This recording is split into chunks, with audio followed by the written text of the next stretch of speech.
If you want to create an avatar on your Samsung Galaxy S25 Ultra, first of all, open up your settings. After that, we gotta scroll down to our advanced features.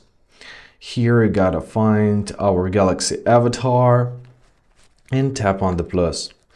Now, we can either choose from one of the following avatars, or we can create avatar with camera or create avatar from image. I'll press create avatar with camera. Here is my face.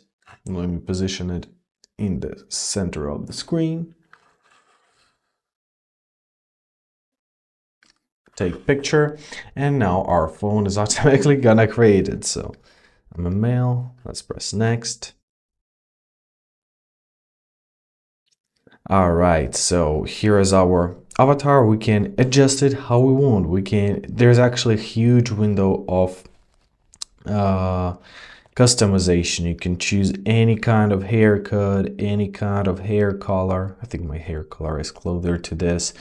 Any face shape, right? Any, I don't know, any face paint, wrinkles, eyebrows, shape of your eyes, your eye color, right? So basically a lot of things. You can also add up your style. However, when you're satisfied with your avatar, simply press save at the top right corner, and now your avatar is saved. And basically that's it. I hope this video is helpful. Thank you so much for watching. Have a great day, and please consider subscribing to our channel.